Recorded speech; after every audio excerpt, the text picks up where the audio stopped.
People. So we are back. Oh, it's a little humid in here.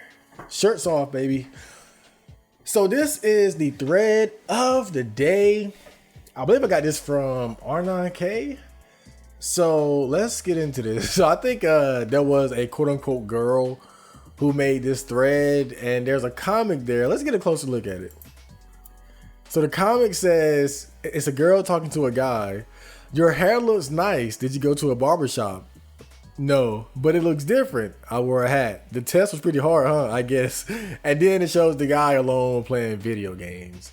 And so the comic is just expressing, I guess the idea of the comic is girls showing interest in guys and guys not realizing it or being receptive and then being angry and bitter later. So let's look at the OP here. So it says, unironically, why do moids do this? I hate that whole full weight moid shit.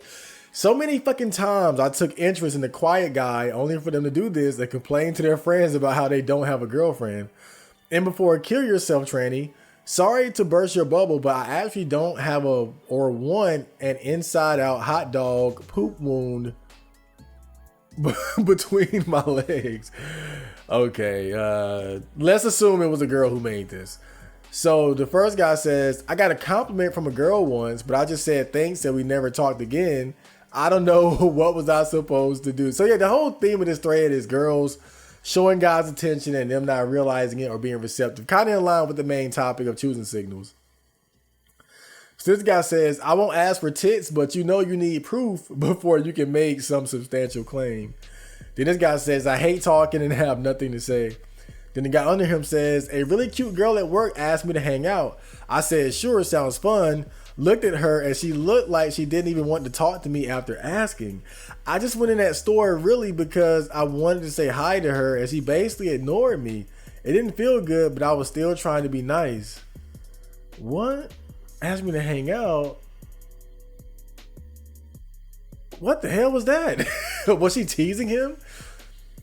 And then this guy says, so many fucking times I took interest. So fucking what that you took interest? Making casual conversation isn't a fucking hint to any man that you might fuck them. And you know what?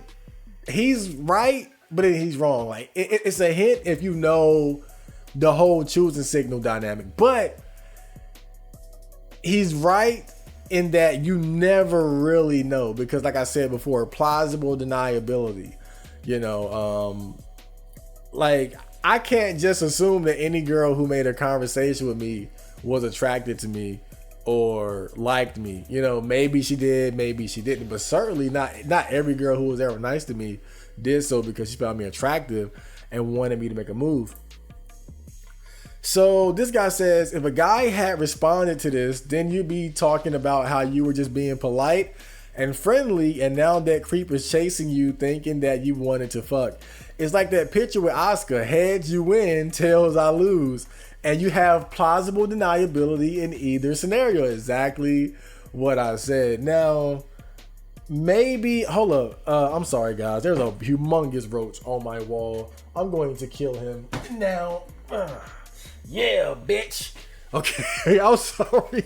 He was big. I think he came from outside, though. LOL, what? So what you're saying is you should continue being a depressed weirdo, shutting down potentially. Oh, yeah. So this is the person responding to the first guy. So what you're saying is you should continue being a depressed weirdo, shutting down potentially good conversations, because you'll be a creep if you actually responded. Like the girl in the image didn't initiate the conversation first. Mental illness. Well, I think that what he's saying is that a girl could give you a choosing signal or show interest in you, and then you try to escalate towards romance, intimacy, and sex, and then she's taken aback by that. And so it's like the problem is that women are always in position to where they can play that game with you. They can give you a little crumb of attention and then see how you react to it. And they can be unreasonable in their response to you trying to escalate. Now, I do think that that's being a little bit overly pessimistic, you know, too too much of a doomer minded person. But you know, it's something that could definitely happen. So this guy says, this means, ooh, shut up, bitch. You're fat and ugly. I want a Stacy or nothing. You know what though? sometimes this is true, but now see, this is the thing, like, and I'm assuming it's a girl saying this, or maybe he's a troll, who knows?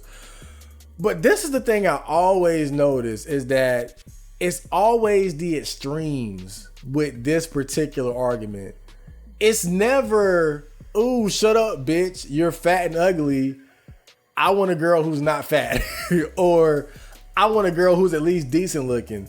They always default to Stacy. They always default to Victoria's Secret models, porn stars, basically trying to create this narrative that incels or guys who have problems with women have standards that are just way too high, which I know 9 times out of 10 is simply not the case, you know.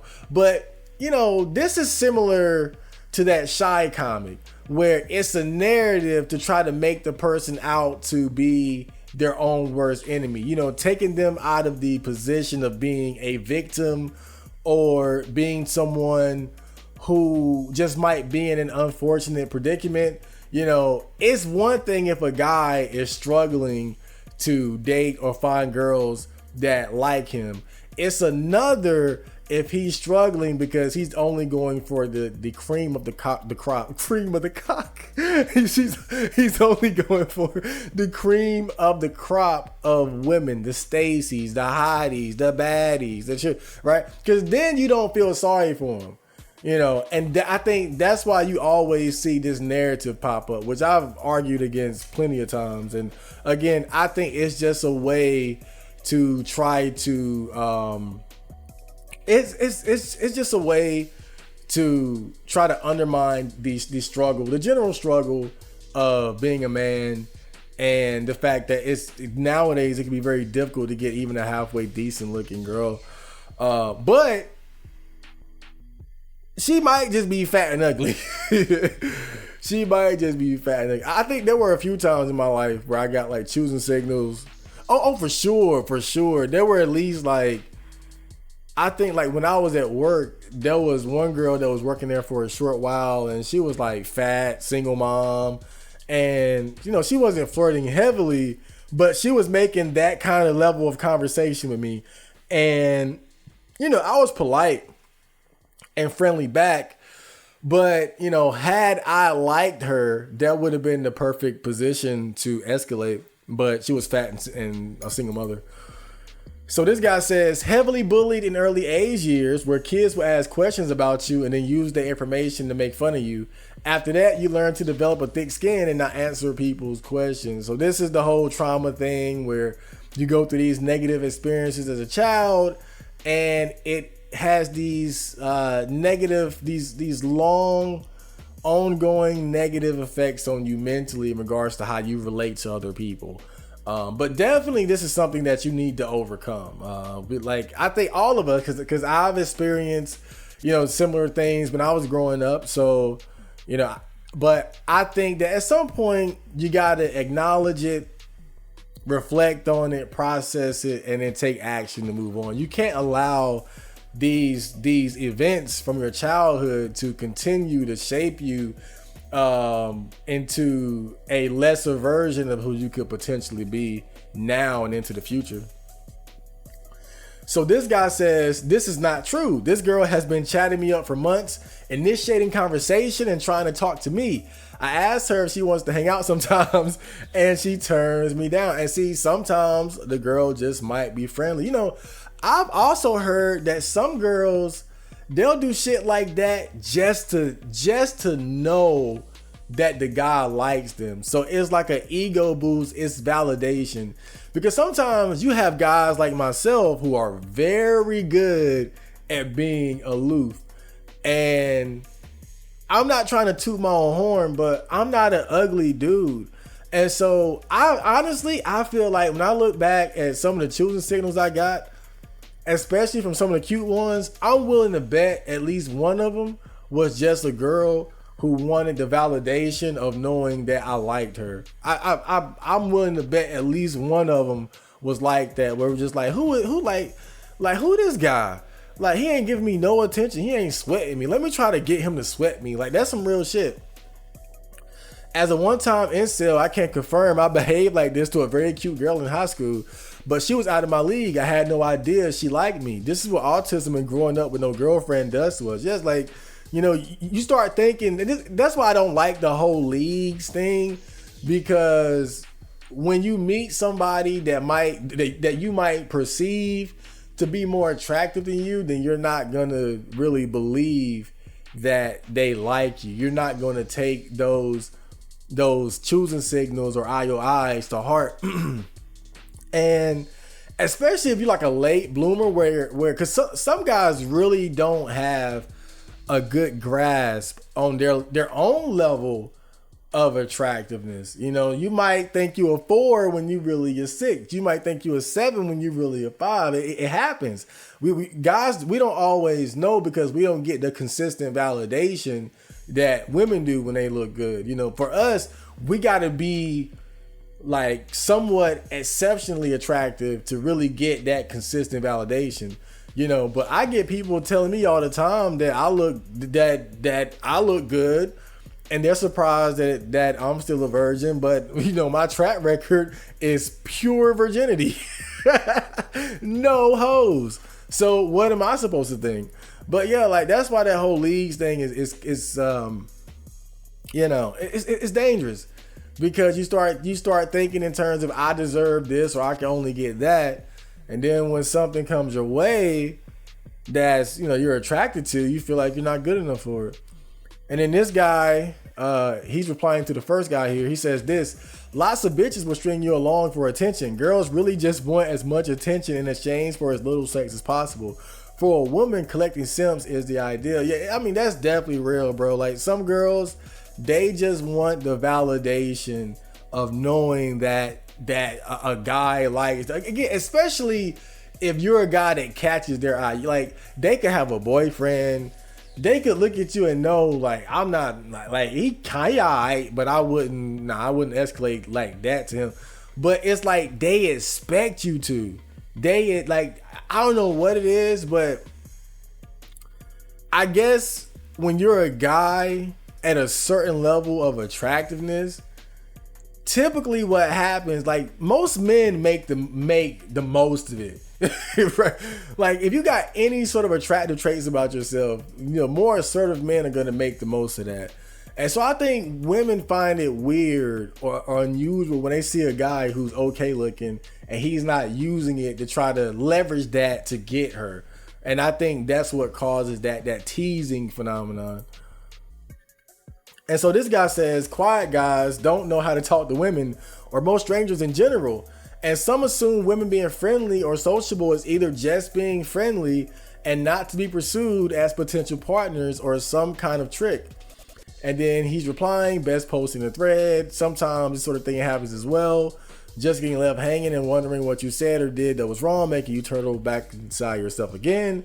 Bluntly said, but these guys are right. If you're trying to get with a guy who isn't social, you have to cut straight to your point while the two of you have time to talk. Say what you like about him and tell him you want to get a bite to eat someplace or go somewhere, whatever it is you want to do. Yes, if you really like a guy and you get the feeling that he might be autistic or introverted, shy, or aloof, mysterious, whatever, you might have to go take those extra steps, you know, because we're not going to believe it. Like, you know what? Some women would say, you know, if you're not confident enough to make the first move or not confident enough to catch on to their signals or IOIs, then you're not the guy for them. Fine. Understandable. I accept it. Cool. We go our separate ways. But you got to remember, the theme of this thread is complaining about the antisocial or the introverted guy not catching on that the girl likes him. So if you're complaining about it, then that puts you in a position where you got to change something about your behavior. right? So I think that that's one thing that girls got to understand. And it's one of those things where you can kind of scope out how people are. You know, if you see a guy and he seems to fit that bill, you need to understand that you might have to push a little bit harder because he's just not going to believe that you're interested in him. You have to make it abundantly clear. Ask for his social, just ask for his social media or something like that. Just do that, you know. This guy says, I did do this and I'll tell you why. I have Aspergers. I didn't know that they were interested in me until years later, and I don't know how to talk to people because I am not socialized very well. I don't know what the fuck to say to anyone because I am used to not talking to anyone. I try more now, but still, I'm never going to be fully socialized now at this age. Socializing and conversations with me will always lead nowhere because it is like talking to a child in some ways. Then there is low self-esteem. Someone giving you a compliment when you feel like it isn't deserved just makes you think they're lying, and it can come off as being patronizing. Self-hatred makes you closed off and makes you think you don't deserve anyone. Also, don't trust anyone. If you talk to a lonely, quiet guy, what exactly are you expecting? They are too used to being alone and quiet. That's how they live. That's how they are. They are going to be socially underdeveloped unless they were not always like that and went cold one day all of a sudden because of some significant trauma that happened. But in such a case, they're still going to be hard to pry open. Either way, quiet men are going to take time and persistence and work, which no one is bothered to put in for a man. So why bother at all? And it's like you said, most women are just don't want to be bothered with that. Even if you explain it to them, I think they'll just end up getting the ick and saying, nah, you know, I want a guy who's confident, a guy who's going to be aggressive and assertive. And that's completely understandable. But I think that's just the reality of it. You know, I think guys who are lacking in those, you know, positive experiences with women, you know, especially more introverted guys, we are tough eggs to crack. That's for sure. Tough eggs to crack, man, for sure. Let me see. What's the next one here? Okay, so this one says, because they expect girls to not like them, which is true 99% of the time. That's spot on. Because they expect girls to not like them, which is true 99% of the time. And that's exactly how I think. My default is girls don't like, to this day, my default is just girls don't like me. If I see a ugly, busted gorilla, overweight, single mom, drooling, bonnet wearing, crusty neck, double, triple, quadruple chin, the beast, then yeah, maybe, but then I don't want that at all. Like that's the exact opposite of attractiveness to me, right? I mean, I might as well be looking at a garbage can. Just being real. But if I see, the more attracted to a girl I am, the less I'm going to think she's attracted to me. And the problem is, once a girl crosses that threshold into being attractive to me, I can no longer believe that she's going to be attracted to me. And I think that's just likely to persist until I magically, or maybe I will, maybe I won't, but until I magically end up in a situation where I'm finally able to cross that line into intimacy with a girl that I find attractive, and especially one that I wouldn't have thought would be attracted to me. But like I said, he's right. They expect girls to not like that. And it's true. Most of the time it's true. And so it's like, you can't blame guys for feeling the way that they do. This guy says, this is just not true, at least for me. In my 24 years of life, no woman has ever started a conversation with me just to talk. It has always, without a doubt, been me who initiated everything. I would have noticed if anything else ever happened. Complain to their friends. I've never had any friends. Yeah, some guys just never got any attention whatsoever, you know. I guess I should be thankful or grateful to what little attention I have gotten from girls. You know, the fact that I could pull those memories out of my mind so readily during the previous segment, the main topic, you know, shows that those moments, man, they stand out. You know, those moments stand out in my mind, even though I wasn't able to capitalize on any of them. I've always kind of held on to them mentally, because it feels good getting positive attention from women of any sorts.